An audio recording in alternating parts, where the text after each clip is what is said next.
Samantha Black, Editor-in-Chief of ScienceBoard, and I'm so thrilled to be here today with Ardy Arianpour, who is CEO and co-founder of Seqster.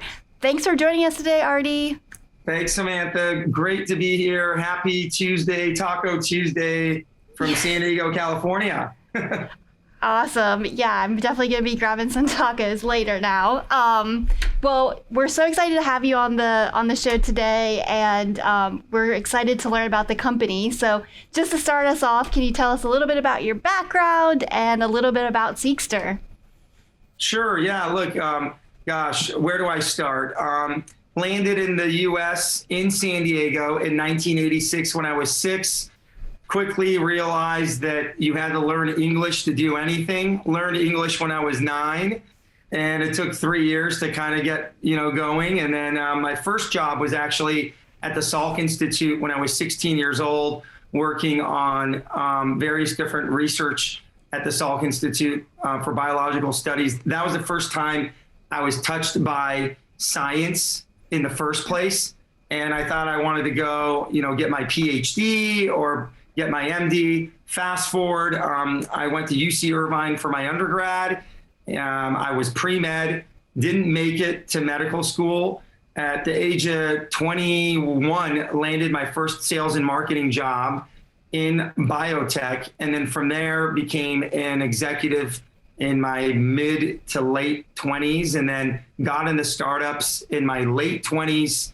Was part of a $1 billion exit by the age of 35, took 2 weeks off, and then started Seqster at the age of 35 on January 4th, 2016, and haven't stopped since.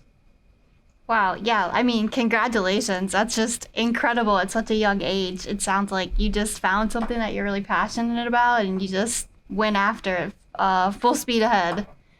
Yeah, I think, what really affected me too was my mom getting breast cancer when I was young, when I was an undergrad at UC Irvine. And some of the research that was happening on BRCAI and BRCA2, I knew a little bit about when I was very young at the Salk Institute, just being, a research coordinator, a lab assistant, and working with all these great postdocs in the vivarium doing research on mice with BRCA1 and BRCA2 transgenic genes. And from there, I felt like you have to figure out a way to really impact lives at scale. And physicians impact lives and patients one at a time. And they can only see like 12, patients a day within a 12-hour segment, I guess, without getting burnout.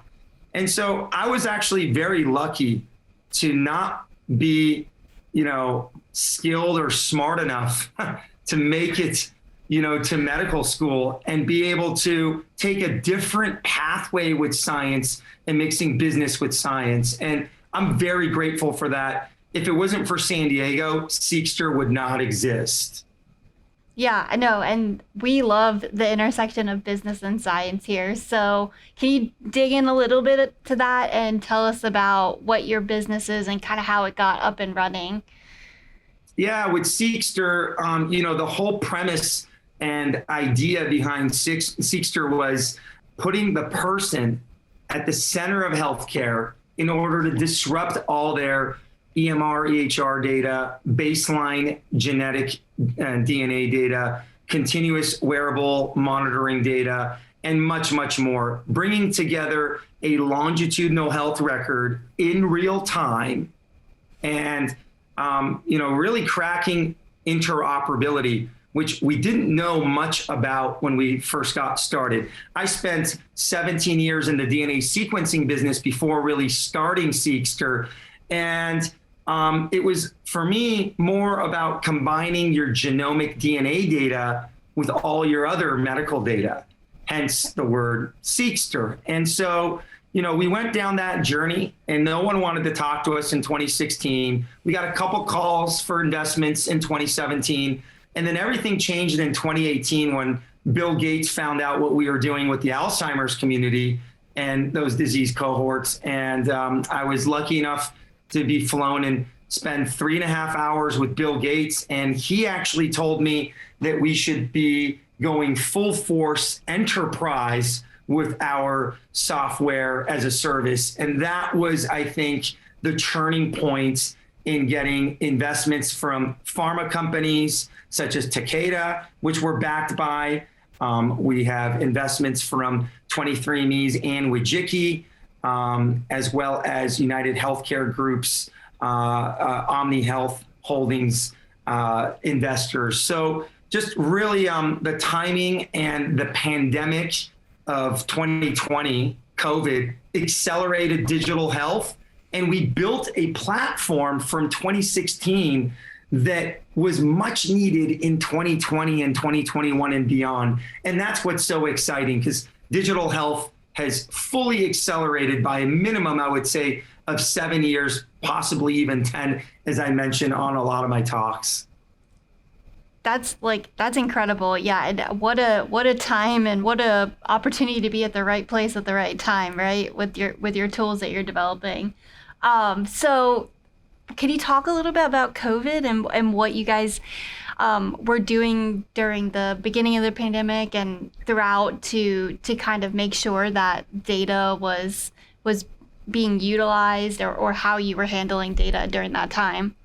Yeah, it's pretty crazy. So we knew, and I'm not trying to say we knew more than others, but we knew about COVID in January of 2020, because my CTO and co-founder, Dr. Sean Lee, he was supposed to go to his brother's wedding right outside of actually Wuhan. He's from outside of Shanghai, and his brother's wedding got canceled because of the virus and what was happening in China. And this is like middle to late January. It was supposed to be like January, I remember 26th or 27th, where, he was supposed to be in China at the time.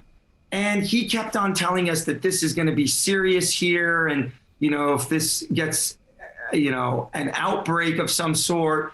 And we're like, no, it's going to be fine. It's just localized. And everyone was hearing a little bit on the news. But because he had family there, we kind of had some, I would say, insider information. And so we decided at the end of January to create a COVID application within Seqster, which was a questionnaire system that was based off of CDC's guidelines once they came out in March. And so when the shutdowns happened, I think around March 9th week in the state of California, we launched, I think it was March 20th, not even, maybe somewhere around there, our COVID-19 Compass. And we were really ahead of the game. And that's when we were really in the middle of trying to understand how our system can actually help patients, tracking of data, and all sorts of other things that lead to clinical trials within COVID as well, and decentralized trials. Yeah, no, I think that's super interesting because, a lot of our audience is in the life science spaces. So, I think being able to connect in clinical trial data and have a really efficient system for feeding it back into the drug developer side, I think that's so needed, and anything that we can do to do that. And I'm not saying there's one solution or one right answer, but anything that gets us closer to that is just so powerful and so helpful. So can you talk a little bit about interoperability and, tying maybe from the clinical trial side and what challenges you see there? COVID was a great example for us and kind of accelerated, but maybe now that we're getting past that, what do you see for the future of that space and, challenges and how Seqster can help overcome them? Yeah, so I did not know when I started and founded Seqster with our team that interoperability was going to be the number one, not number two, it's the number one healthcare pain point and problem. And it's not just a problem or pain point challenge for clinical trials or pharmaceutical companies, but it goes beyond that. It's the number one problem for physicians, of getting the right data shared from various different sources for their patients. It's the number one problem for payers, trying to solve various different things for their memberships. It's the number one problem for pharmacies. It's the number one problem around consumer brands like Amazon and other telemedicine services that came out during, COVID, where telehealth really exploded, right? The Teledocs of the world, the MD Lives, the Livongos, and various different telehealth services, need to have some sort of system that can aggregate all this medical data, and the patient can share it with that provider that they're going to see within minutes, hours, or whatever the set appointment is. And another thing is the pandemic definitely uncovered to the world how big of a problem data interoperability is. Most people didn't know, just like us, what data interoperability was. It's a scientific, technical, engineering term, I guess you could say. And unless you're in the trenches working on interoperability, you don't know what interoperability really is. And a lot of people have really their own definition, but to think of it in the most simple manner, it's one system doesn't talk to another system, such as UCSD medical, health system here doesn't talk to Cleveland Clinic or MD Anderson. And if you're a patient and you went to multiple different providers, how are you going to stitch those records together, standardize it, harmonize it? That's what we worked on. That's where we've spent, tens of millions of dollars of investment dollars. And also even a lot of our revenue we generate, we put it back into making the system much more robust so that we could achieve what we've achieved at this nationwide scale of data access for patients. And then lastly, I would say that digital health itself, needed data interoperability and patient engagement solutions. And we were at the most perfect timing, for that. And the reason why we were at the most perfect timing is because we grinded for, a good 4.5 years before the pandemic occurred. And Samantha, when we founded Seqster, there's no way we could have predicted that there was going to be the pandemic and Seqster was going to be the big answer for all these things. But it's incredible, when you see what our technology can do for a patient, for just one patient, or cohorts of hundreds to thousands to tens of thousands to scale to millions. It's just mind-boggling. Yeah, no, I think, and it's really, interesting that you start off maybe in one direction and look how far and the potential that it's grown, right? It's just exploded, and you kind of open the door maybe to something beyond maybe what you were originally thinking. So I think that's really awesome. Kind of curious though, going back to your beginnings and your origins here, like you've created such a successful business, but you said 2016, nobody wanted to talk to you. So 2017, maybe only some people wanted to talk to you. So as an entrepreneur, like how has that journey been for you? And maybe can you share maybe just a few lessons that you've learned about perseverance and just pushing through for folks out there? Yeah, look, it's very personal for me. And, in 2016, I had this grandiose vision of exactly what's happening. And now it's happening. That's the funny part, right?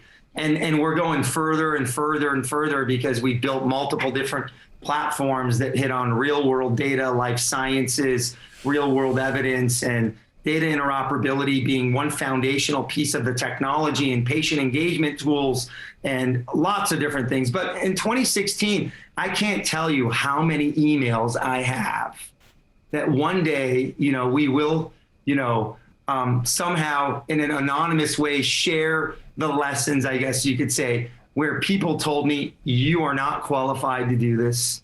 You have no experience. Yeah, you spent time and you were successful in clinical diagnostics, but this is This is software. It's so different. No one's going to give you even $100,000 and all those other things. So what I did is I took the risk and I put the first $1 million myself. And this is how it's so different. I had an exit before. And so financially, I was prepared to take risk, right? And this was the biggest risk that I've ever taken in my entire life, even though my whole life journey has been based off of risk. I don't know how to do anything else. If there's not risk involved, if there's not gambling involved, I guess you could say, I don't even like, touching it. I don't like thinking about it because it doesn't excite me. I need that rush. And so Seqster was a big gamble, but there was an X factor with it. I said to myself, as long as I'm behind it, I know I'm relentless in my mission. I'm going to keep true to the mission, and I'm going to never deter from the fact that we keep the patient at the center of healthcare. If we just do that, I know at least we did something great for mankind. And 7.7 billion people on this planet should have this technology. Now, how do we get there? I didn't worry about.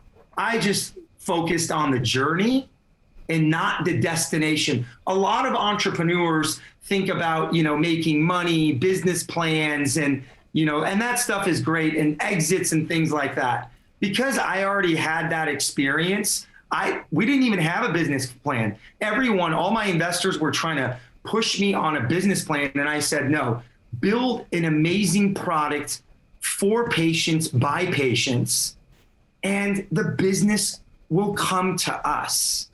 And this is how we've done it differently. Now, a lot of people, number one, don't have the guts to do this. They don't have the financial risk tolerance to do this. Most people would have went and bought another Ferrari or two.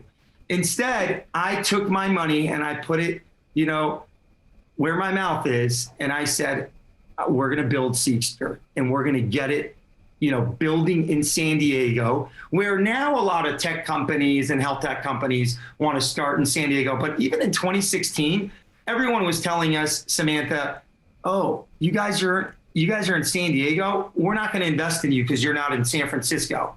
And this is the funny thing about it. Now the world is work from anywhere. It doesn't matter if you're in the Bahamas, San Diego, Hawaii, Paris, Nepal. As long as you have an internet connection, and as long as you know how to run teams and companies, and you have great, ethics and mission with your company, you can do wonders. And my number one lesson to entrepreneurs is always stick with plan A. I never had a plan B. Still to this day, I don't have a plan B. I only have one plan, and plan A is execution. And failure has never been an option in my life, and I'll never let Seqster fail, and it hasn't yet. Wow. Yeah, so many goosebumps there. So I think those are some really great words. So I hope people let that sink in and just use that for an encouragement in whatever they're trying to pursue. So awesome. Next, just want to give you a chance to tell us what Seqster has going on right now, and maybe what's next for you guys. Yeah, absolutely. So, we just released our 3 major new platforms, from our life sciences real world data platform to our patient engagement and also onboarding platform just about a month and a half ago. And if anyone's listening that's in, life sciences, that's looking for, platforms that can help on the informatics side, data acquisition side, normalization and standardization side, and more importantly, anything within clinical trials, go to Seqster, SEQSTER.com, and you can definitely check it out yourself. But what I can share publicly, I guess, we have a lot of great things going on. But we just announced in Boston our first AI deal with Sean Lane, who is ex-NSA, and raised over $1 billion for Olive And if you look up Olive AI, Seqster is the first company within their marketplace lighting up, the real-time, real-world data for them. And we couldn't be more excited for that because, again, we didn't build our platform for AI deals. I actually think AI is worthless unless you have data. Then AI actually has some value. And so we're just really excited that, now we're going to be going hard into the payers with our platform and beyond pharma, even though we have a big stronghold within a clinical trial and payers, pharma work that we've been doing. And so that deal that was announced at the health event in Boston on October 17th, that Monday, was our latest, greatest deal. Awesome. No, I think that's really exciting. So good luck with that. And so the last question I'll ask you is, this sounds like a passion project for you, and you've put everything that you have into it. So what's next for Ardy? Are you planning to see this through all the way to the end as long as you can? Or, what's next for you? Yeah, look, I really have a vision of our technology really becoming the Netflix experience for patients, the Amazon one-click experience for patients.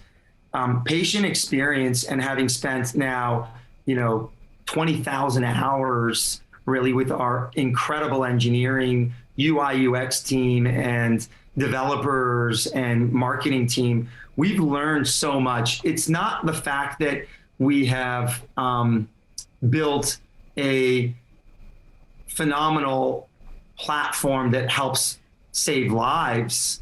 It's more the fact that we've uncovered all the knowledge and data interoperability by doing this. You can't go to school and learn this. You can't Google it. It doesn't exist. All of the data interoperability nuggets and information are siloed within, its own silo. And so I think what's really interesting is the learning process through this. I've learned so much in the last 6 years building and running Seqster. I couldn't have worked anywhere that would have gave me this sort of opportunity, number one. I couldn't have done anything harder in my life. I think I picked something just very, very difficult. Everyone sees all the great press and all the great wins and everything that we're doing, but what people don't see is the dark days, the lonely days. And there's a lot of that. And I talk a lot about that. I'm very candid. But those days drive me to the better days. I actually like the stressful dark days more than the winning the awards and closing the deal days. Because for me, it's about the chase. And so the next thing for me is we're chasing some very large whales. And, I think we're at an inflection point now that we're about to hyperspeed into the next solar system with one more whale deal. We're super, excited about what's about to happen next. Awesome. Well, best of luck catching your whales. I'm sure that you will do it. So just a matter of time. So Ardy, thank you so much for joining us. It's been a real pleasure. It's been an inspiration, and we'll talk to you soon. Thank you so much for having me, Samantha. Have a wonderful day. Thank you so much.